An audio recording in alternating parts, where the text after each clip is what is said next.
The role of customer centric success metrics.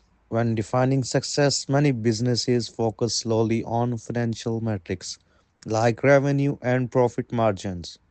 But the most effective business understand that long-term success depends on customer centric metrics. Take Amazon for example. Jeff Bezos has always emphasized customer obsession over financial performance. Metrics like customer satisfaction scores, retention rates, and net promoter score have driven Amazon's strategy by ensuring a seamless customer experience. They build loyalty that translates into long term profitability. So, instead of just measuring revenue, ask yourself, how satisfied are my customers? Are they coming back? Are they recommending my business? Focusing on these metrics can be the key of sustainable growth. Welcome to today's episode of my podcast, where we dive into what really defines success in marketing and business. If you are a young entrepreneur or someone looking to scale a business, you are probably asked yourself, what does success actually look like? Is it revenue growth, or customer loyalty, or industry influence? In today's episode, we will explore how business defines success, how marketing effectiveness has evolved, and why two key factors, foundation and culture, are critical to long term business growth. We will also break this down using the WARC framework and the real world case studies, including brands like Tesla, Airbnb, and Blockbuster. And here's something to think about as we go through today's episode. How do you define success in your own business? Stay tuned, because the end of the session you have a blueprint to define and measure success effectively.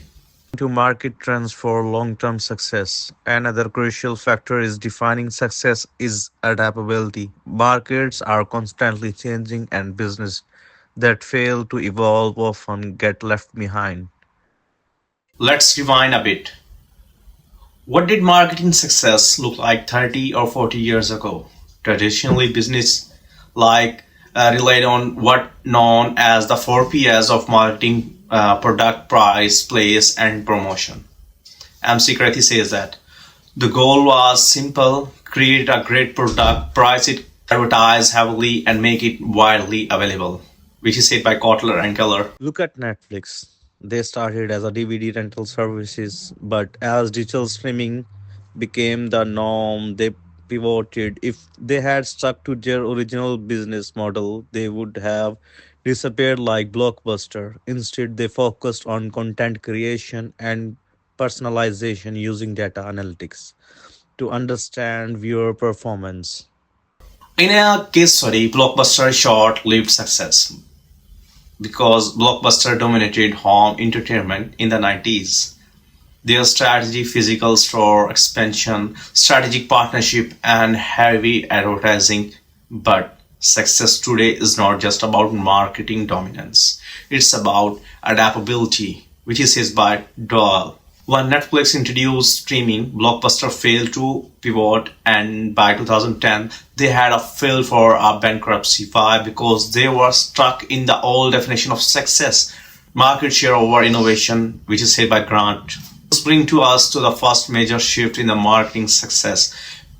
Businesses that don't evolve while struggle to stay relevant. Fast forward to today, what defines marketing success? According to the WARC framework, two key accelerators drive long-term business growth: foundation and culture.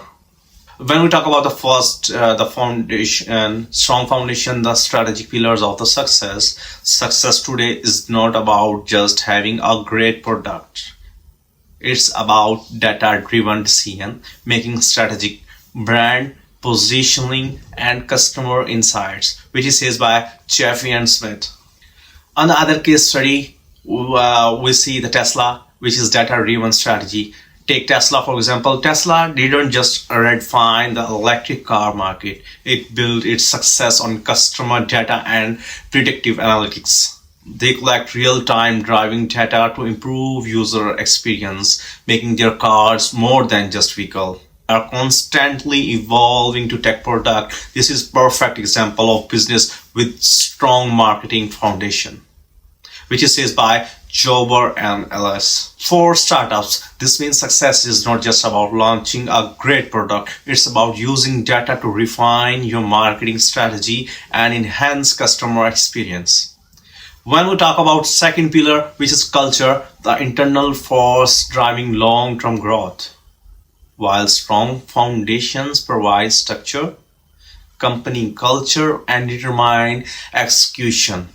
The culture influence innovation, customer relation, and brand trust, which is said by Swin in 2017. When we talk about another case study, it's Airbnb culture of trust and community.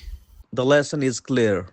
Don't just define success based on where your business is today. Think about where the market is heading. Regularly analyze industry trends, listen to customer feedback, and be willing to pivot when necessary. That's how you build a business that thrives in the long run. Airbnb transformed the hospitality industry not just through its platform, but through its brand culture.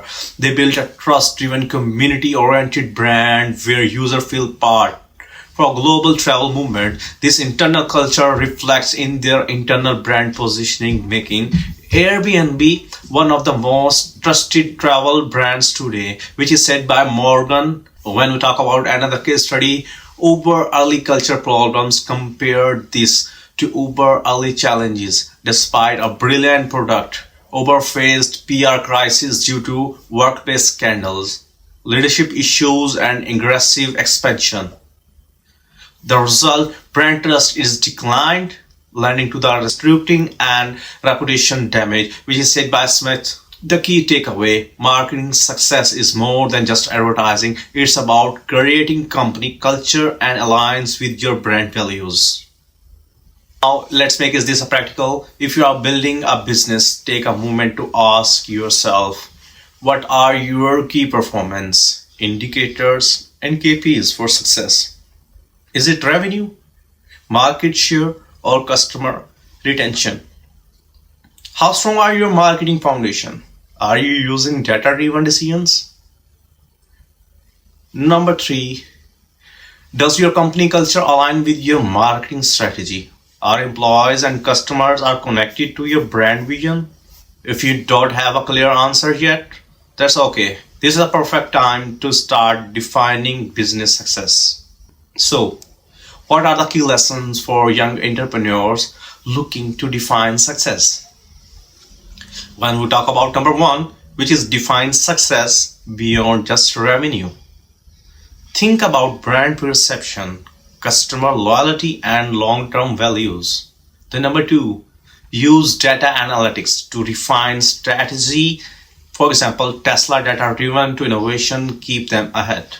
The number three, create a culture that supports your vision. Example, Airbnb built a brand of trust while Uber faced culture related setbacks. Well, here is one thing. Success is not just about making money. It's about building a brand that adapts innovation and connect with customers. So now what we talk about the conclusion we get from this podcast. Let's wrap up today. We explored how marketing success has evolved, the importance of strong marketing foundation and culture, and real world lessons from Tesla, Airbnb, and Uber. As a young entrepreneur, your challenge is to define success in a way that aligns with your vision, customers, and industry trends. The businesses that last are not just the ones that make the most money, they are the ones that create long term impact. This is this is for today episode. If you found this insightful, share with your mates and with your network, and stay tuned with our next discussion on data excellence in marketing, why great business rely on analytics to drive decision making. So thank you so much and keep in touch.